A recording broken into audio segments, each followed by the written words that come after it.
Subscribe to my channel for more videos and press the bell icon for latest updates. बिस्मिल्लाहिर्रहमानिर्रहीम। अस्सलामु अलैकुम dear student. आज का जो हमारा टॉपिक है वो इस चैप्टर का आखिरी सेगमेंट है जिसमें हमने बिहेवियर को डिस्कस करना है। अब बिहेवियर का वर्ड आपने काफ़ी दफ़ा सुना होगा, उर्दू में कहते हैं इसका मिजाज ऐसा है। तो मिजाज से क्या मुराद है, रवैये से क्या मुराद है। जैसे फॉर एग्ज़ाम्पल एक स्टूडेंट है, वो क्लास में कोई शरारत करता है तो टीचर उसको सख्ती से डांट देता है, तो बाकी सारे स्टूडेंट फ़ौरन सोचेंगे इस टीचर का बिहेवियर बहुत सख्त है। लेकिन अगर उसको माफ़ कर देते हैं तो फिर सारे स्टूडेंट ये सोचेंगे इस टीचर का जो बिहेवियर है वो सॉफ्ट है। तो इसी तरह जब भी कोई सिचुएशन आती है तो हर ऑर्गेनिज्म उसको रिस्पॉन्ड करता है। तो उसका जो रिस्पॉन्ड करने का तरीक़ेकार है, साइंस में उसको बिहेवियर कहा जाता है। तो बेसिकली बिहेवियर को डिफाइन हम कैसे करेंगे, द वे, ये वो तरीक़ेकार है बाय विच, जिसके ज़रिए से organism respond to a given stimulus. जब भी कोई स्टिमुलस आए ऑर्गेनिज्म उसको रिस्पॉन्ड करे, या कोई ऐसी सिचुएशन आए जिसको ऑर्गेनिज्म रिस्पॉन्ड कर रहा है, तो ये बिहेवियर कहलाते हैं। और वो ब्रांच बायोलॉजी की जो बिहेवियर को स्टडी करती है उसे इथोलॉजी कहा जाता है। The branch of biology that deal with study of organism behaviour is called as ethology. इसको हम क्या कहेंगे, इथोलॉजी कहेंगे। तो अक्सर वर्ड इस्तेमाल होते हैं इथोलॉजिस्ट, तो वो लोग जो बिहेवियर को स्टडी करते हैं। आगे इसकी दो टाइप्स हैं। इनेट, जब ऑर्गेनिज्म पैदा होता है तो काफ़ी सारे रिस्पॉन्सेज वो लेके आता है दुनिया में। लर्निंग, काफ़ी सारे ऐसे रिस्पॉन्सेज जो दुनिया में वो आके सीखता है वो लर्निंग बिहेवियर कहलाते हैं। यानी इनेट बिहेवियर्स को हमने पहले डिस्कस करना है। इनेट का लफ्ज़ी मतलब है इनबॉर्न, पैदाइशी। तो कोई भी ऐसे रिस्पॉन्स जो इनबॉर्न हो, पैदाइश के वक्त ऑर्गेनिज्म में मौजूद हो, उसके इनेट बिहेवियर कहलाते हैं। अच्छा, आप लोगों को एक बात सुन के थोड़ी सी हैरानी होगी कि सबसे कम इल्म जो ऑर्गेनिज्म दुनिया में आता है वो इंसान है, सबसे कम इल्म। बाकी जितने भी ऑर्गेनिज्म है वो अपने मुकम्मल इल्म को लेके दुनिया में आते हैं। ठीक है, अब इंसान का बच्चा नहीं जानता उसने खाना कैसे है, उसने पीना कैसे है, उसने चलना कैसे है, क्या चीज़ फ़ायदेमंद है, क्या चीज़ नुकसानदेह, वो नहीं जानता। With the passage of time वो इन चीज़ों को सीखता है। लेकिन एक जो चूज़ा जो अभी अंडे से निकला है वो अपने हर नुकसानदेह चीज़ को, फ़ायदेमंद चीज़ को जानता है कि ये इसके लिए नुकसानदेह है, ये इसके लिए फ़ायदेमंद है। जैसे फॉर एग्ज़ाम्पल एक चूज़ा जो अभी अंडे से निकला है, उसके सामने जो ही बिल्ली आती है वो डर के मारे भाग जाता है। तो अब सवाल ये है कि चूज़े को किसने बताया कि बिल्ली उसकी दुश्मन है। तो काफ़ी सारे ऐसे रिस्पॉन्सेज हैं जो ऑर्गेनिज्म पैदा होते ही वो रिस्पॉन्ड करना शुरू कर दे जब भी उस किस्म की स्टिमुलस आए, तो उन रिस्पॉन्सेज के मजमूए को हम इनेट बिहेवियर कहते हैं। अब ये आते कैसे हैं, तो आप ये समझ लें कलेक्शन ऑफ रिस्पॉन्सेज कि ये वो रिस्पॉन्सेज जो ऑर्गेनिज्म में मौजूद हैं, दैट आर प्री डिटरमिन, वो ऑर्गेनिज्म को पैदा होने से पहले ही बता दिए गए हैं। और बताया किसने, इनहेरिटेंस। इनहेरिटेंस से मुराद क्या, जीन्स। इनहेरिटेंस से क्या मुराद है, जीन्स। तो जीन्स के ज़रिए से वो ऑर्गेनिज्म में रिस्पॉन्सेज बना दिए गए हैं पैदाइश से पहले ही। जब उसकी बॉडी डेवलप हो रही थी तो ये रिस्पॉन्सेज भी उसकी बॉडी में डाल दिए गए। और डाले किसकी वजह से हैं, इन जीन्स की वजह से। जैसे आपकी बुक में एग्जांपल दी गई है, बाज़ दफ़ा जीन्स की वजह से एक स्पेसिफिक नर्व बनती है, उस स्पेसिफिक नर्व की वजह से एक ख़ास किस्म का जो बिहेवियर है वो फ़ौरन ही जनरेट होता है। जैसे चाहे इंसान 90 साल का हो, 60 साल का हो, 40 साल का हो, 20 साल का हो, 10 साल का हो, या 1 महीने का बच्चा हो, जब भी उसका हाथ किसी नुकसानदेह चीज़ से टकराएगा वो फ़ौरन पीछे हो जाए। अब इवन 1 घंटा पहले जो बच्चे की पैदाइश हुई उसका हाथ भी अगर नुकसानदेह चीज़ से टकराएगा वो फ़ौरन पीछे कर लेगा। अब इस तरह के एक्शन को हम कहते हैं रिफ्लेक्स एक्शन। क्या कहा जाता है? Reflex action. अब 1 घंटे का जो बच्चा है उसको कैसे पता चला कि उसने रिफ्लेक्स एक्शन परफॉर्म करना है कि तकलीफ दे चीज़ से फ़ौरन ही हाथ पीछे हटाना है? बेसिकली उसमें ऐसे जीन्स मौजूद हैं जो रिफ्लेक्स आर्क बनाते हैं, और रिफ्लेक्स आर्क ये वाला फंक्शन या रिस्पॉन्स जनरेट करवाती है। तो जीन्स ने ये नर्वस सिस्टम का पार्ट बनाया जिसको हम कहते हैं रिफ्लेक्स आर्क, और इस रिफ्लेक्स आर्क की वजह से फ़ौरन ही रिफ्लेक्स एक्शन जनरेट हो रहे हैं। तो आप ये समझ लें कि जीन्स बाज़ दफ़ा ब्रेन का एक ऐसा हिस्सा या हमारे नर्वस सिस्टम का एक ऐसा हिस्सा बना देते हैं जो रिस्पॉन्स जनरेट करने की फ़ौरन ही सलाहियत रखते हैं। जब भी उस किस्म की स्टिमुलस आएगी वो फ़ौरन ही रिस्पॉन्स को बाहर निकालेगा। अगर हम सेल की बात करते हैं तो सेल को भी पता है कि इसने कितना पानी रखना है, कितना पानी बाहर निकालना है, कितना पानी अंदर लेके आना है, कितना ग्लूकोज रखना है, कब एटीपी बनानी है, कब एटीपी नहीं बनानी। तो ये सारी बातें एक सेल को भी पता होते हैं। तो सेल को भी बताने वाले कौन होते हैं? जीन्स। और बनाते कैसे हैं? वो साइटोप्लाज्म में कोई ना कोई ऐसी पाथवे बना देते हैं जो उस रिस्पॉन्स को परफॉर्म कर रहा होता है। जैसे फॉर एग्जांपल, जो ही सेल में ग्लूकोज इंटर हुआ तो ग्लाइकोलाइसिस स्टार्ट हो जाती है। अब ग्लाइकोलाइसिस को परफॉर्म करने वाले जितने भी एंजाइम है वो सेल में के साइटोप्लाज्म में बने पड़े हैं। ठीक है, जो ही ग्लूकोज इंटर हुआ फ़ौरन ही रिस्पॉन्स जनरेट, फ़ौरन ही एक पाथवे स्टार्ट हो जाते हैं। तो आप ये समझ लें कि सेल भी अपने मुख्तलिफ किस्म की स्टिमुलाई को रिस्पॉन्ड करता है जब उसके पास कोई स्टिमुलस आती है।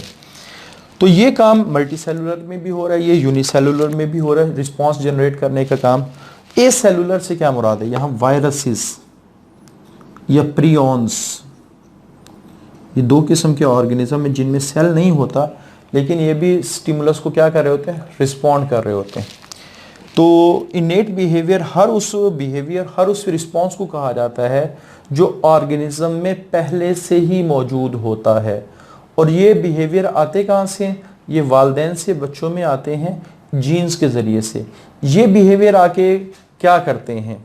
जैसे आपकी बुक में 2 एग्जांपल, या कोई नर्वस सिस्टम का ऐसा पार्ट बना देते हैं जो ही स्टिमुलस आएगी वो फ़ौरन ही उसको रिस्पॉन्ड करना शुरू कर देगा, या एक सेल के अंदर कोई ऐसा पाथवे बना देंगे जो ही स्टिमुलस आएगा वो पाथवे क्या हो जाएगा? एक्टिवेट होके रिस्पॉन्स जनरेट करेगा। तो ये काम मल्टी सेलुलर में भी हो रहा है, ये यूनिसेलुलर में भी हो रहा है, इवन ये ए सेलुलर में भी हो रहा है। तो ए सेलुलर से क्या मुराद है? Viruses and prions. तो बेसिकली इन शॉर्ट ये सारी चीज़ों को आप कैसे डिफ़ाइन करेंगे? कोई भी ऐसा बिहेवियर जो पैदाइश के वक्त ऑर्गेनिज्म को मिले, क्यों मिलता है? इनहेरिटेंस के उन बिहेवियर्स के जीन्स वालिदैन से बच्चों में आते हैं। तो जब ऑर्गेनिज्म की डेवलपमेंट हो रही होती है तो साथ के साथ ये बिहेवियर भी बन रहे होते हैं। उसके बाद ये जितने भी रिस्पॉन्सेज हैं ये सारी स्पीशी में एक जैसे रहते हैं। जैसे फॉर एग्जांपल, एक छोटा सा एक इंसान है, जब भी इसको गर्मी लगती है इसको पसीना आता है।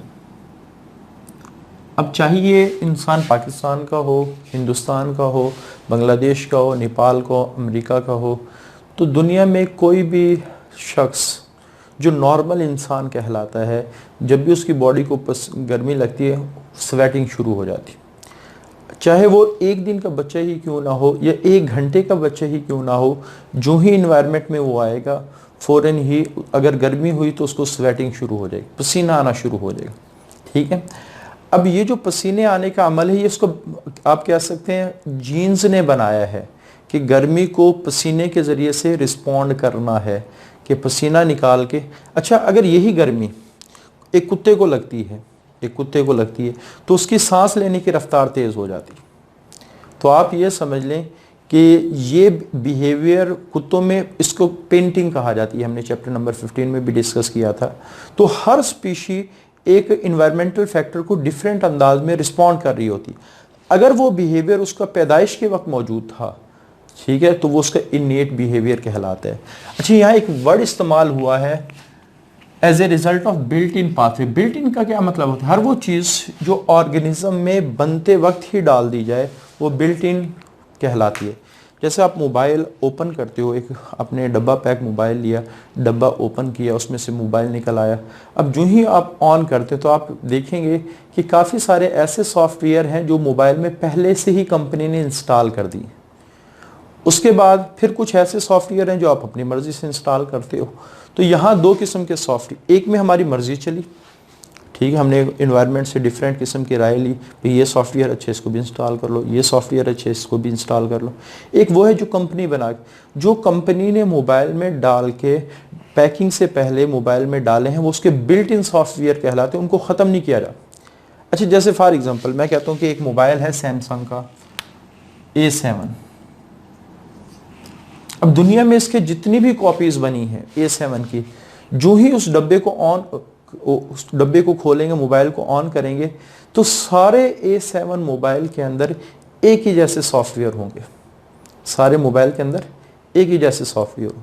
तो बिल्ट इन से क्या मुराद है? हर वो चीज़ जो पैदाइश के वक्त ऑर्गेनिज्म में मौजूद है वो बिल्ट इन कहलाती है, और वो स्पीशी के सारे मेंबर में ऑलमोस्ट एक जैसी होती है। जैसे मैंने यहाँ एग्जांपल दी, चाहे इंसान पाकिस्तान को हो, अमेरिका को हो, हिंदुस्तान को, दुनिया के किसी भी इलाके का इंसान है, जब भी उसको गर्मी लगेगी तो उसको पसीना आएगा। तो आप ये समझ लें, जितने भी इनेट बिहेवियर्स हैं वो एक स्पीशी में एक ही जैसे रहते हैं। जो लर्निंग है, जैसे मेरी ख्वाहिशात हैं, मैंने ज़िंदगी में आके सीखा है, तो मेरी ख्वाहिश दूसरे की ख्वाहिश से मुख्तलिफ हो सकती है, मेरी चॉइस दूसरे की चॉइस से मुख्तलिफ हो सकती है, ठीक है। इसी तरह मेरे खाने का जो स्टाइल है वो दूसरे से मुख्तलिफ हो सकता है, मेरे चलने का स्टाइल दूसरे से। ये सारी चीज़ें मैंने दुनिया में आके सीखी। लेकिन अगर कोई नुकसानदेह चीज़ से हाथ टकराए, पीछे आना, ये सारी दुनिया के इंसानों में एक जैसा है। तो आप ये समझ लें कि हर वो बिहेवियर जो ऑर्गेनिज्म में पहले मौजूद होता है वो पूरी स्पीशी में एक जैसा होता है। और जब भी वो स्टिमुलस आती है, जैसे गर्मी पड़ने से सारे इंसानों को ही पसीना आए, जब भी वो स्टिमुलस आती है सारे स्पीशी के मेंबर उसको एक ही तरह रिस्पॉन्ड करते हैं, ठीक है।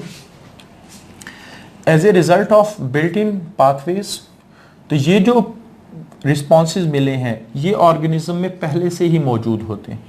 अ गिवन स्टिमुलस, अगर ये रिस्पॉन्सेज के लिए स्टिमुलस आ जाए, would produce invariable same response, तो स्पीशी के सारे मेंबर इनवेरिएबल, जो चेंज ना हो, सेम रिस्पॉन्स, जो हमेशा एक जैसे रिस्पॉन्स रहे, उसको हम कहते हैं इनवेरिएबली सेम रिस्पॉन्स। तो जब भी इनेट बिहेवियर्स में स्टिमुलस आती है तो हमेशा एक जैसे रिस्पॉन्स ही सारे स्पीशी के मेंबर में प्रोड्यूस होता है। आप इस रिस्पॉन्स को कैरेक्टरिस्टिक ऑफ स्पीशी भी कह सकते हो, कैरेक्टरिस्टिक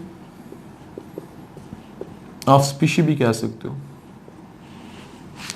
प्लांट के सारे बिहेवियर इनेट है, क्योंकि प्लांट लर्निंग का ताल्लुक नर्वस सिस्टम से है। प्लांट में चूंकि नर्वस सिस्टम ही नहीं है तो प्लांट के जितने भी बिहेवियर हैं वो प्री डिटरमिन्ड है। उन प्लांट को पहले ही पता होता है उसने इस स्टिमुलस को ऐसे रिस्पॉन्ड करना है। जैसे छुई मुई मिमोसा पुडी का, टच मी नॉट का जो पौधा है, जब उसको टच करेंगे, चाहे वो पौधा पाकिस्तान का हो या किसी अमेरिका का हो, उसने हमेशा अपने पत्तों को क्या करना है, फोल्ड करना है। ये बिहेवियर ऑर्गेनिज्म को फायदा क्या पहुंचाते हैं? बेसिकली इन बिहेवियर्स को बनाया गया जब ऑर्गेनिज्म की एवोल्यूशन हो रही थी, फिर हर जनरेशन में इनको रिफाइन किया जाता है, इनको बेहतर बनाया जाता है। जैसे फॉर एग्जांपल एक रिस्पॉन्स है ए, तो पहली जनरेशन में जिसमें ये बना उसमें हो सकता है इसकी क्वालिटी अच्छी ना हो, लेकिन with the passage of time ए की जो क्वालिटी है वो बेहतर से बेहतर होती जाती है, ठीक है। और इसकी सबसे बड़ी वजह सेक्सुअल रिप्रोडक्शन है, जो हम चैप्टर नंबर 18 में डिस्कस करेंगे। तो ये आपने याद रखना है कि इन और बिहेवियर्स को बनाया गया, जैसे स्वेटिंग का आना, यानी ह्यूमंस के अंदर, ये ह्यूमंस के एवोल्यूशन के वक्त ही डिसाइड कर दिया गया, और फिर रिफाइंड ओवर मैनी जनरेशन। तो हर जनरेशन, आने वाली जनरेशन इस बिहेवियर को मज़ीद बेहतर बनाती है। प्राइमरी एडॉप्टिव सिग्निफिकेंस, इस बिहेवियर को एडॉप्ट करने का फ़ायदा क्या है, ये ऑर्गेनिज्म को क्यों दिया गया है? क्योंकि अगर ऑर्गेनिज्म रिस्पॉन्सेज लेके ना आए, हमेशा याद रखना है इन्वायरमेंट, जो ही ऑर्गेनिज्म दुनिया में आता है, एक सेकंड भी क्यों ना हो, इन्वायरमेंट इसको रिस्पॉन्ड इफ़ेक्ट करना शुरू कर देते। इन्वायरमेंट के हज़ारों फैक्टर इसको इफ़ेक्ट करना शुरू कर देते जो ही ऑर्गेनिज्म इन्वायरमेंट में आता है। अगर ये इन्वायरमेंटल चेंजेस को रिस्पॉन्ड नहीं कर रहा तो इन्वायरमेंट इसको फ़ौरन ही मार देगा। तो इस वजह से अगर इस ऑर्गेनिज्म ने ज़िंदा रहना है तो पैदा होते ही इसको हज़ारों किस्म के रिस्पॉन्सेस लेकर आने पड़ेंगे, क्योंकि ताकि इन्वायरमेंट में आते ही इन्वायरमेंटल चेंजेस को रिस्पॉन्ड करना शुरू करे। जैसे सपोज अभी जैसे मैंने मिसाल दी कि इन्वायरमेंट में गर्मी मौजूद है, अगर इंसान बच्चे को पसीना ना आए तो फ़ौरन क्या हो जाएगी, उसकी डेथ हो, बॉडी टेम्परेचर बढ़ेगा, डेथ हो जाएगी। तो आप ये समझ लें कि ये जितने भी रिस्पॉन्सेज ऑर्गेनिज्म को दिए गए हैं उसकी एवोल्यूशन के वक्त प्राइमरी एडॉप्टिव सिग्निफिकेंस, उनकी सबसे बड़ी अहमियत ये है, उनको एडॉप्ट करने की अहमियत ये है, ये ऑर्गेनिज्म को ज़िंदा रखते हैं, ऑर्गेनिज्म को ज़िंदा रखते हैं। अच्छा, उसके बाद दूसरी जो सबसे बड़ी इम्पोर्टेंस है, ये हायर सेंटर को डिमांड नहीं करते। अच्छा, हायर सेंटर से क्या मुराद है? जैसे ये ख़ास तौर पे जो हायर एनिमल्स हैं उसमें जो सोचने की समझ है, सोचो विचार है, गौर व फिक्र है, फ़ैसला करने की सलाहियत है, किसी चीज़ को पढ़ने की सलाहियत है, किसी चीज़ को जवाब देने की सलाहियत है, ये सारे हायर सेंटर्स कहलाते हैं। जैसे फॉर एग्ज़ाम्पल मेरा हाथ किसी चीज़ से टकराया तो मेरा ब्रेन ये नहीं सोचेगा भी मैं देखूं तो सही ये क्या चीज़ है फिर पीछे करेगा, ऐसे कभी नहीं होता। टकराया फ़ौरन ही पीछे हो। मेरे जो हायर सेंटर है जिसमें सोचो विचार करने की सलाहियत है वो कभी इस तरह के काम में यूटिलाइज ही नहीं होते। अगर मैं हर काम अपनी सोच से करना शुरू कर दूं, जैसे गर्मी पड़ी मैं सोचना शुरू कर दूं यार अभी हमारी बॉडी का टेम्परेचर 39 तक पहुंच गया होगा, क्यों ना मुझे पसीना बाहर निकालना चाहिए, ठीक है। इसी तरह नुकसानदेह चीज़, यहाँ आग में हाथ चला जाए, बंदा सोचे अच्छा ये आग है शायद बॉडी को नुकसान पहुंचा दे, इस वजह से मुझे हाथ पीछे कर लेना चाहिए। अब अगर इस तरह की सारी चीज़ें इंसान सोचना शुरू कर दे तो मैं ये कहता हूँ कि शायद उसकी विद इन 1 आवर ही डेथ हो जाएगी, क्योंकि हमारे इन्वायरमेंटल लाखों फैक्टर ऐसे हैं जो हमारी बॉडी खुद ब खुद उनको रिस्पॉन्ड कर रही है, खुद ब खुद उनको रिस्पॉन्ड कर रही है, हमें पता भी नहीं होता। तो इस वजह से हमारी जो ब्रेन की सलाहियतें हैं बॉडी ने खुद ही सीख रखे हैं काम। जो ही जैसे बेस्ट एग्जांपल, जो ही हाथ किसी नुकसानदेह चीज़ से टकरा फ़ौरन पीछे हो, ठीक है। अब इसने बचा लिया बॉडी के इस पार्ट को, ठीक है। तो आप ये समझ लें कि अगर हमें हर काम में ब्रेन को इन्वॉल्व करना पड़ता तो शायद हमारे ब्रेन पर इतना बर्डन आ जाता कि हम जिंदगी ना रह पाते। तो आप ये समझ लें कि इस तरह के बिहेवियर में बॉडी को खुद पता होता है कि उसके किस पार्ट ने कैसे रिस्पॉन्ड करना है, तो वो ब्रेन तक आप कह सकते हैं जो हायर सेंटर्स है जिसमें सोचने समझने की सलाहियत है वहाँ तक मैसेज पहुँचने नहीं देती। रिफ्लेक्स एक्शन में हमारी स्पाइनल कॉर्ड खुद ही काम कर देती है। तो another feature is economy as it places on nerve, तो ये हमारी नर्वस सिस्टम की बचत करवा देती है। Since it does not demand higher centre of nervous system, क्योंकि ये नर्वस सिस्टम को डिमांड ही नहीं करती। नर्वस सिस्टम से मुराद हायर सेंटर्स जो सोच के फैसला करते हैं। अच्छा, उसके बाद इनकी 2 टाइप्स हैं। बाज़ दफ़ा ऑर्गेनिज्म रिस्पॉन्ड करने के लिए अपनी पोजीशन बदलता है। जैसे कोई शख्स वहाँ खड़ा हो शरारत करे तो मैं जाके उसको थप्पड़ मार दूँ, अब मैंने पोजीशन बदली है, ठीक है। तो orientations, change of position in response to external stimuli, तो एक्सटर्नल स्टिमुलाई की वजह से अगर कोई ऑर्गेनिज्म अपनी पोजीशन बदल रहा है तो ये ओरिएंटेशन कहलाती है। आगे इसकी 2 टाइप्स हैं, kinesis and taxis. Kinesis basically non directional movement, ये क्या है, नॉन डायरेक्शन। इसकी बेस्ट एग्जांपल ये है कि हर ऑर्गेनिज्म अपनी आसानी को तलाश करता है, मुश्किल से दूर भागता है, अपनी आसानी को तलाश करता है, मुश्किल को से दूर भागता है, ठीक है। जैसे फॉर एग्जांपल अगर मुझे अब मेरी बॉडी के अंदर जो ही पानी की कमी होती मुझे प्यास लगती है, अब मेरा ये बिहेवियर है मैं पानी को तलाश करूँगा, अगर सामने ना हो तलाश करूँ और मैं तलाश करूँगा मुझे पानी मिल जाएगा, मैं ज़िंदा रहूँगा, ठीक हो गया। अगर ये तलाश करने की सलाहियत नहीं होती ऑर्गेनिज्म में तो ऑर्गेनिज्म अपनी ज़रूरत की चीज़ों को कभी भी हासिल ना कर पाते। तो इस वजह से आप ये समझ लें, ख़ासतौर पे अब एनिमल बिहेवियर्स की बात करते हैं तो काइनेसिस में जो सबसे इम्पॉर्टेंट बात हो रही होती है, हर ऑर्गेनिज्म अपनी ज़रूरत की चीज़ों को क्या करता है, तलाश करते हैं, ज़रूरत की चीज़ों को तलाश करते हैं। एक तो इसकी बेस्ट एग्जांपल के ज़रूरत की चीज़ों को तलाश, अब तलाश हमेशा रैंडमली होती, जैसे कमरे में कोई चीज़ गुम हो जाए, अब ये नहीं है कि सिर्फ हम दरवाजे के पीछे जाके चेक करेंगे यहाँ पड़ी, नहीं, कभी हम दरवाजे के पीछे, कभी आप कह सकते हैं बेड के नीचे, कभी स्टूल के नीचे, तो मुख्तलिफ जगह तलाश रैंडमली। तो इसी तरह आप ये समझ लें, जब भी कोई स्टिमुलस आती है और ऑर्गेनिज्म रैंडमली मूव कर रहा हो, तो वो काइनेसिस कहलाते हैं। तो काइनेसिस में क्या होता है, changes the speed of random movement, यह random that help in the survival of organism in the environment. जैसे पिल बग्स, इसको जिंदा रहने के लिए मॉइस्ट एरिया चाहिए। जो ही किसी जगह पे ड्राई कंडीशन आएगी तो ये फौरन ही वहां से भागकर उस इलाके को तलाश करना शुरू करेगा जहाँ मॉइस्चर मौजूद है। अब जब एक चीज़ वो कहते हैं ना, तलाश करने से तो खुदा भी मिल जाता है, ठीक है, दुनिया की चीज़ों तो आम चीज़ें हैं। तो आप ये समझ लें कि जब ये पिल बग्स मॉइस्चर को तलाश करेगा तो ऑटोमेटिकली उसको मॉइस्चर जब मिलेगा तो उसके ज़िंदा रहना क्या हो जाएगा, आसान हो जाएगा। उसके बाद टैक्सीज एक डायरेक्शन में मूवमेंट है। जैसे मुझे प्यास लगी है, सामने पानी रखा है तो मैं फ़ौरन चला जाऊँ, सामने आग लगी हुई है मैं उससे दूर भागूँ। तो हर ऑर्गेनिज्म जब किसी ऐसे स्टिमुलस को देखता है जो उसके फ़ायदे की हो तो वो उसकी तरफ जाता है, ठीक है। इसी तरह हर वो ऑर्गेनिज्म जब उसके सामने ऐसे स्टिमुलस आती है जो नुकसानदेह, वो उससे दूर भागता है। तो यहाँ ये डायरेक्शनल मूवमेंट है, डायरेक्टेड मूवमेंट है, एक मखसूस डायरेक्शन में होगी। अगर ये स्टिमुलस की तरफ हो तो पॉजिटिव, अगर अवे फ्रॉम द स्टिमुलस हो तो नेगेटिव। उसके बाद रिफ्लेक्सेस एंड इंस्टिंक्ट। तो रिफ्लेक्सेस का मतलब ये है कि वो रिस्पॉन्स जो बॉडी से खुद ब खुद बाहर निकल के आते हैं, वो रिफ्लेक्सेस। इंस्टिंक्ट भी ऑलमोस्ट इसी चीज़ को कहा जाता है, लेकिन इसमें ज़्यादातर बिहेवियर्स आ जाते हैं। बिहेवियर से क्या मुराद है, जज्बात वगैरह आ जाते हैं, इमोशंस आ जाती हैं, ठीक।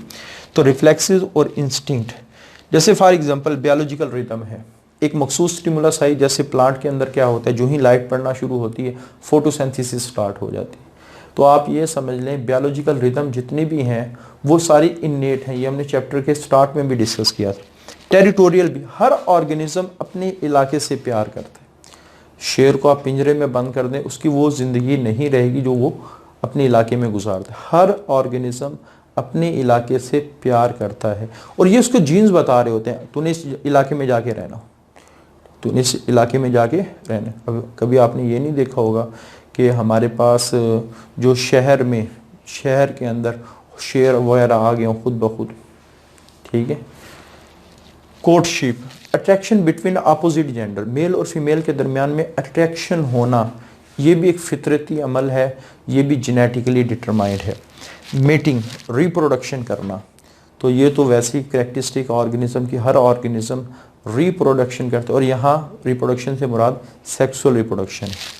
अच्छा, उसके बाद एग्रेशन, जब भी किसी ऑर्गेनिज्म को उसकी ख्वाहिश के मुताबिक, उसकी ज़रूरत के मुताबिक चीज़ नहीं मिल रही होती तो उसका गुस्सा करना, ये उसका फितरती अमल है, ये उसका आपने अक्सर देखा होगा कि इवन जानवरों को भी अगर हम उसकी मनपसंद खाना ना दें तो वो भी अक्सर गुस्सा कर जाते हैं, वो भी क्या कर जाते हैं, गुस्सा कर जाते हैं। तो एग्रेशन, गुस्से का आना, ये भी हर ऑर्गेनिज्म की एक नेचर, हर ऑर्गेनिज्म की, ज़्यादातर ऑर्गेनिज्म की नेचर होती है। अल्ट्रुइज्म, काफ़ी सारे ऑर्गेनिज्म ऐसे हैं वो जो अपनी स्पीशी के लिए कुर्बानी करते हैं। जैसे एक इसकी बेस्ट एग्जांपल है, कुछ बर्ड्स ऐसे हैं जब वो अपने घोंसले की तरफ जहाँ उनके बच्चे हैं, बर्ड्स जब वो किसी प्रीडेटर को आता हुआ देखते हैं, तो ये बर्ड्स इस प्रीडेटर्स की तरफ भागना शुरू कर देते हैं ताकि इसकी जो तवज्जो है वो इस घोंसले से हटाई जाए। अब यानी आप कह सकते हैं ये बर्ड्स अपने बच्चों को बचाने के लिए अपनी जान को ख़तरे में डाल देते हैं। तो एल्ट्रुइज्म कहते हैं किसी भी दूसरे मेंबर के लिए, उसके फ़ायदे के लिए खुद की कुर्बानी करना, ये एल्ट्रुइज्म कहलाता है। जैसे फॉर एग्जांपल जो शहद की मक्खियाँ हैं उनमें एक क्वीन होती, वर्कर्स होती, ये दोनों फीमेल्स हैं। अब वर्कर क्वीन के लिए फूड इकट्ठा करते हैं ताकि क्वीन रिप्रोडक्शन कर सके। अब ये इस बेचारी के लिए कुर्बानी करते हैं, ठीक हो गया। तो इसी तरह इंसान है, अपने बच्चों के लिए कुर्बानी करता है।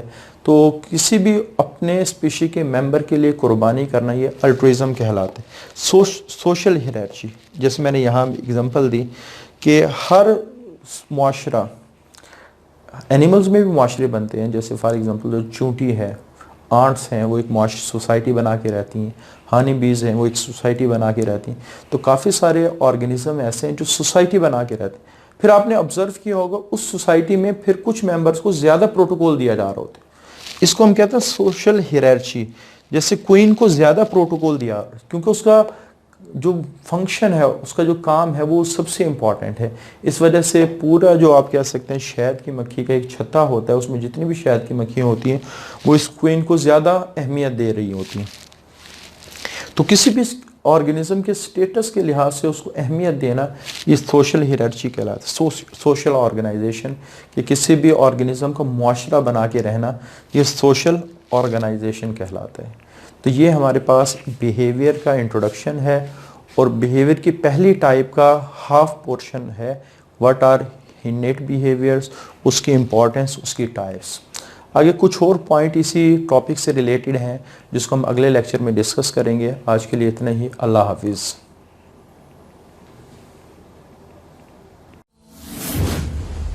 Subscribe to my channel for more videos and press the bell icon for latest updates.